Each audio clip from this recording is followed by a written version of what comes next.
এডিইউ আসলে আমাদের এই যে নিউ ইয়র্ক সিটির 5 বরোর যে অ্যাফোর্ডেবিলিটি বলেন বা যে হোম ক্রাইসিস যেটা বলেন সেটার কে মোকাবেলা করতেই আসলে এটা ক্রিয়েট করা হয়েছে।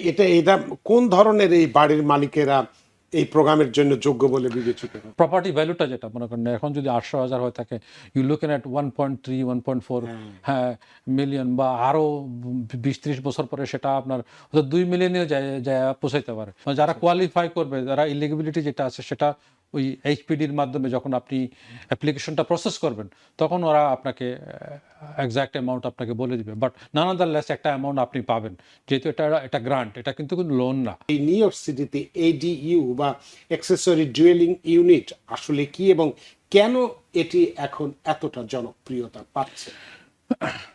ধন্যবাদ রানা ভাই, ধন্যবাদ ভিউয়ার যারা আমাদের সাথে এই প্রোগ্রামে যুক্ত হয়েছেন।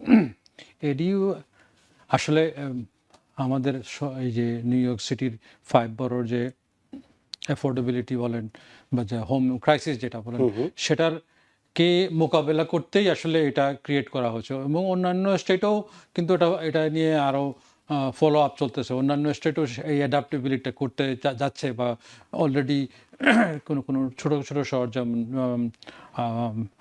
বিংহামটমের মতো বা ছোট যারা ওরাও চিন্তা ভাবনা করতেছে এটা ইমপ্লিমেন্ট করার, যেগুলো আলটিমেটলি একটা সময় এই আমাদের নিউ ইয়র্ক সিটি থেকে এটার বিস্তৃতি ঘটে হয়তো সারা স্টেটেই এটা ছড়িয়ে জি জি এটা ক্যালিফোর্নিয়ার তো চিন্তা ভাবনা হচ্ছে, ফ্লোরিডার তো চিন্তা ভাবনা হচ্ছে, যেখানে যেখানে হাউজিং এর ক্রাইসিস বেশি সেই জায়গাগুলোতে এরা করতেছে, কারণ জায়গা তো খালি পড়ে আছে।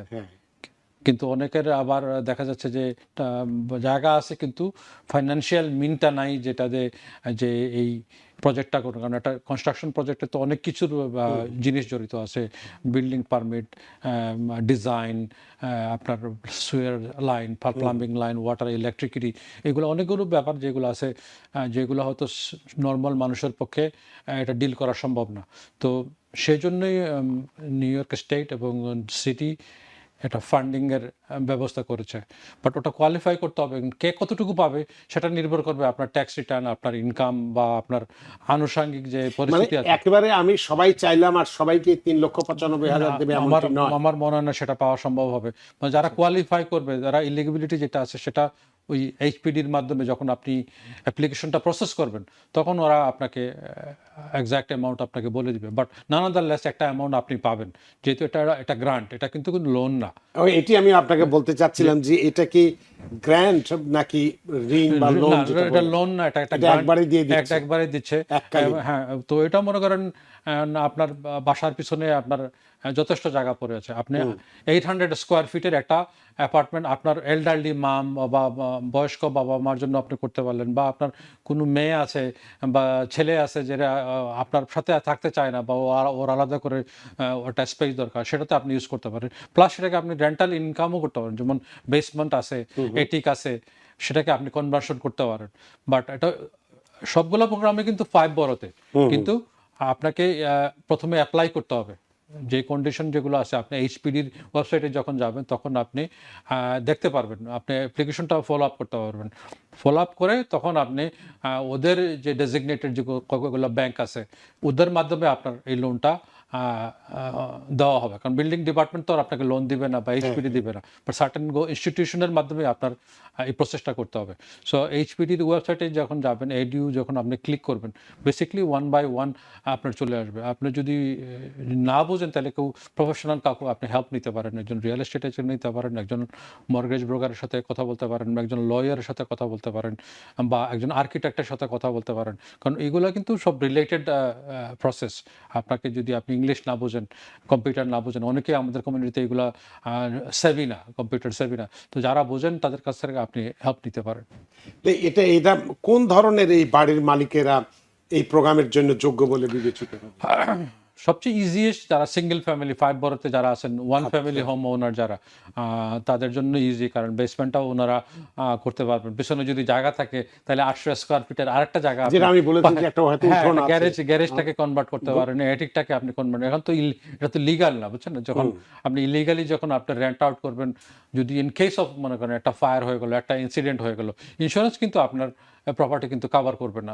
অনেকেই এই ধরনের ঘটনা ঘটছে, আমরা এই দীর্ঘ অভিজ্ঞতা থেকে বলতেছি, যারা ইলিগাল কনভার্সন করে না, আমাদের নিউ ইয়র্ক সিটিতে তো আবাসন সংকটের কারণে, যদিও আপনি বললেন এটা ইল্লিগাল, যেমন বেসমেন্ট বা এটি, কিন্তু মানুষ করছে, থাকছে এবং সিটি সেটা জানে, সেটা জানে, কিন্তু কিছু করে না, সে কারণে এটা বৈধ করা। সিটি যদি ল এনফোর্স নাও করে, বাট আমি বলতেছি যদি অ্যাক্সিডেন্টের তো কোনো বলে কয়ে আসে না, যখন যদি অ্যাক্সিডেন্ট হয়ে যায় তখন আপনি কি করবেন? তখন কিন্তু আপনি ওই পুরো বিলটা নিয়ে আপনি মনে করেন যদি 2,35,000 হয় ডোয়েলিং এর যদি ইন্স্যুরেন্সটা, সেটা কিন্তু কভার করবে না। 2,25,000 টাকা যদি কষ্ট আসে, সে 2,25,000 টাকাই কিন্তু আপনাকেই দিতে হবে। সো দ্য রিস্ক ফ্যাক্টরটা আপনি কাউন্ট করেন। যদি এই এডিইউতে, এই প্রোগ্রামটাতে যদি আপনি অংশগ্রহণ করেন, পার্টিসিপেট করেন এবং অ্যাপ্রুভ হন, তাহলে ওই চিন্তা থেকে আপনি সারা জীবনের জন্য মুক্ত হয়ে গেলেন। প্লাস আপনার একটা প্রপার্টি ভ্যালুটা, যেটা মনে করেন এখন যদি 800,000 হয়ে থাকে, ইউ লুকেন অ্যাট 1.3, 1.4 মিলিয়ন, বা আরও 20-30 বছর পরে সেটা আপনার 2 মিলিয়নেও যায় পৌঁছাইতে পারে। এই যে আপনার ফাইন্যান্সিয়াল যে আপনার গেইনটা আপনি করবেন, সেটা কিন্তু আপনার লাইফ টাইম, আপনার এটা জেনারেশন ওয়েলথ। আপনি ভোগ না করলেও আপনার সন্তানরাও সেই ফ্যামিলি মেম্বাররা সেটা পার্ট হয়ে যাবে। সো আমি মনে করি যারা হোম ওনার আছেন 5 বরোতে, নিঃসন্দেহে নো ডাউটে আপনারা স্পেশালি যারা সিঙ্গেল ফ্যামিলি হোম ওনার, তারা অ্যাপ্লাই করুন। এবং কোনো ধরনের হেল্প লাগলে টিভিএন তো আছেই, এবং আমিও আছি আপনাদের সহযোগিতার জন্য।